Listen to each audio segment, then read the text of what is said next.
students and parents. In last lecture, I had given you this homework.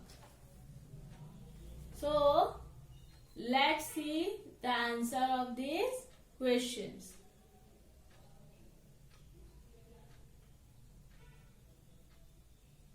हमने last lecture में third generation के बारे में जो कुछ भी पढ़ा उस हिसाब से हमें ये क्वेश्चंस के आंसर देने थे। तो मैं अभी आपको ये आंसर सॉल्व करवाती हूँ।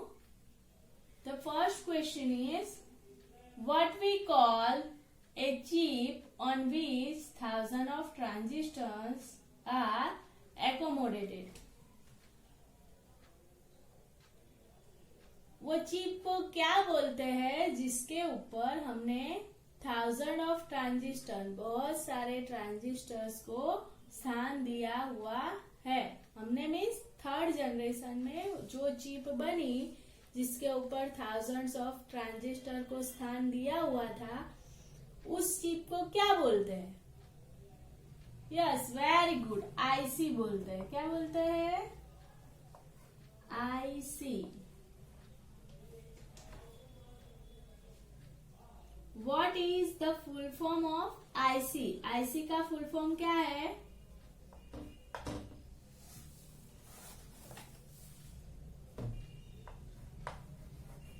Integrated circuit. Integrated circuit, INTEGRATED, integrated, CIRCUIT, circuit, integrated circuit. Who developed first IC? When?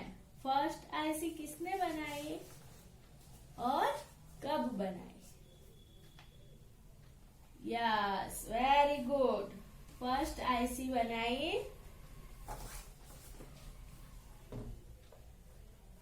Jack Kilby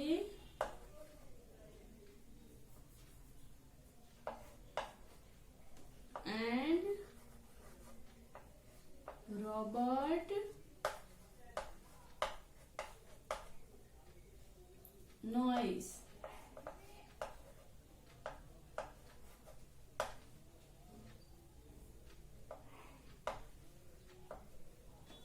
कब बनाए? इन 1950।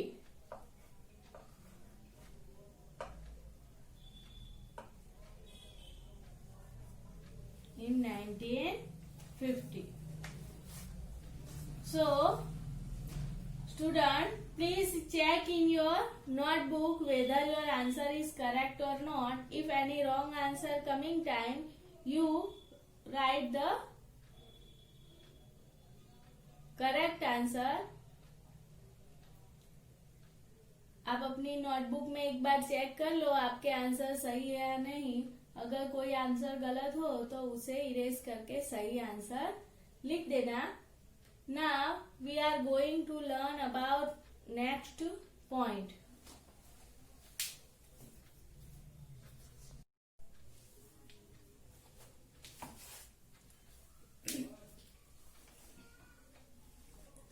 Now student, we are going to learn about next point, fourth generation computers.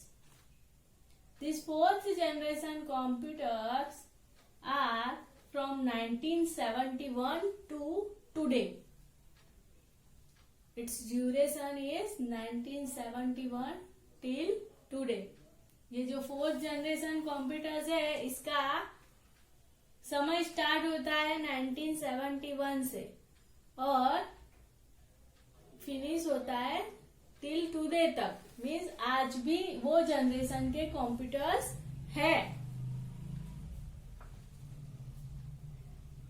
With the invention of the microprocessor, the fourth generation computers were born. ये जो 4th generation computers है, इसमें किस चीज का invention हुआ? माइक्रो प्रोसेसर का।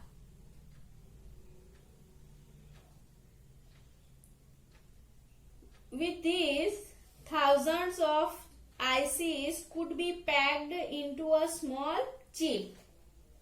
ये जो माइक्रो प्रोसेसर चिप है, इसके अंदर thousands of ICs को पैक की गई हुई है।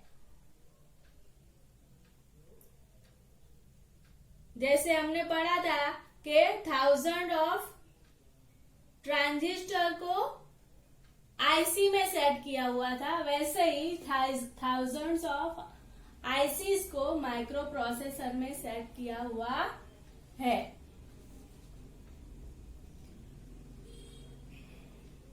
Intel 4004 developed in 1971। इंटेल 4004 ये एक माइक्रो प्रोसेसर है जिसको इसकी शोध कब हुई? 1971 में इसकी खोज हुई। Located all the components of the computer, the central processing unit and memory to input-output controls on a single chip. ये जो सिंगल चिप है इंटेल 4004 चिप जो है, उसके अंदर सारे कंपोनेंट ऑफ कंप्यूटर्स जैसे central processing unit, memory, input output, सब का कंट्रोल ये सिंगल चिप करती थी।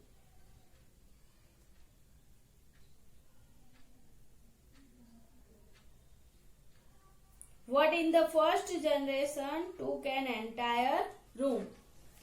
ये सारी चीजें ये एक प्रोसेसर कंट्रोल करता है, जबकि यही सारी चीजें फर्स्ट जनरेशन के अंदर पूरा एंटायर रूम कवर करता था। एंटायर रूम चाहिए था इसके लिए, जबकि 4th जनरेशन में ये खाली एक स्मॉल चिप के ऊपर कंट्रोल होता था।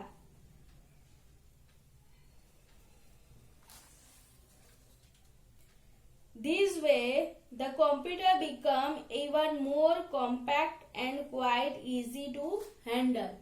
और इस तरह कंप्यूटर्स की साइज एकदम कम होती गई और उसको हैंडल करना बहुत ही इजी हो गया। Now let's learn about the feature of the 4th generation computers. First feature is microprocessor chips were used in the 4th generation computers. As we learned here that in these computers microprocessor chip was used. Microprocessor chip का use होता था. The size became much smaller and operating speed become faster. आगे की generation के comparison में इसकी size बहुत छोटी हो गई एंड स्पीड फास्ट हो गई. The cost become very low and they were much reliable.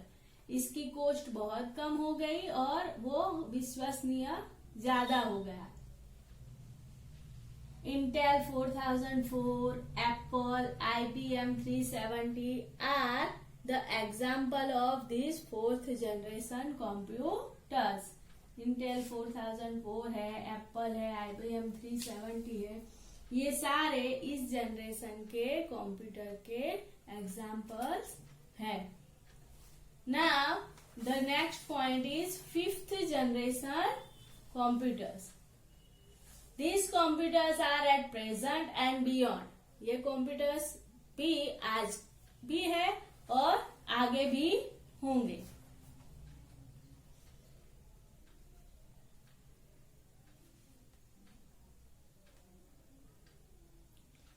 There is no limit to development of computers. अभी कंप्यूटर में जो डेवलपमेंट होने लगा इसमें कोई लिमिट बाकी नहीं रही. they are becoming more sophisticated and efficient day by day. और जैसे जैसे दिन जाते गए वो और एफिशिएंट होते गए और सोफिस्टिकेटेड होते गए. उसमें बहुत सारे सुधार आ गए, बहुत छोटे होने लगे, साइज में छोटे हो गए, एफिशिएंसी बढ़ गई, उसकी रिलायबिलिटी ज्यादा हो गई. Future computers might have artificial intelligence. ये जो फ्यूचर के कंप्यूटर्स है उसमें शायद एआई यूज हो सकता है. AI means artificial intelligence. AI का फुल फॉर्म क्या है? Artificial intelligence. The science which is concerned with making computers behave like humans. अभी साइंस में जो कंप्यूटर बनने जा रहे हैं वो एक ह्यूमन की तरह बिहेव करते हैं. They are not human but they are behaving like human. वो एक ह्यूमन की तरह बिहेव करते हैं, ह्यूमन है नहीं है. Now let's learn about its feature that in this generation artificial intelligence AI is used. The size is too small and operating speed is extremely high.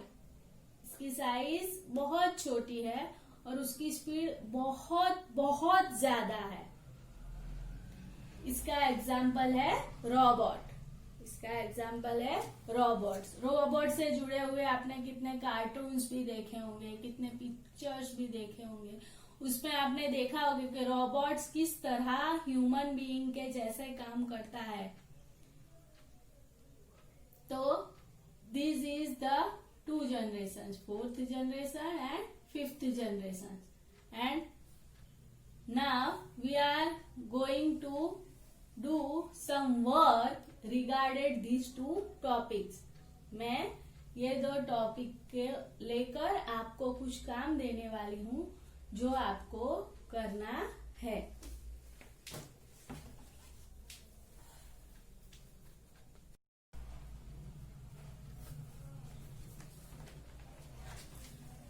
Students, homework पे जाने से पहले मैं आपको 2 टॉपिक जो इम्पोर्टेंट है वो बता देती हूँ. That in 4th generation we had learn that IBM 370 and Apple are the example of 4th generation computer from which IBM was introduced in 1981. IBM को 1981 में इंट्रोड्यूस किया गया, जिसका यूज होम एंड ऑफिस में होता था. और फिर इन 1984 Apple introduced the Macintosh computer. And in 1984 में एप्पल ने मैकिन्टोश कंप्यूटर को इंट्रोड्यूस किया. These 2 topics are regarded our 4th generation computer. Now let's come back to the homework. That this homework you have to do in your classwork notebook as well as in computer's notebook. And parents, please make sure the child do this homework, and if query have that, solve it.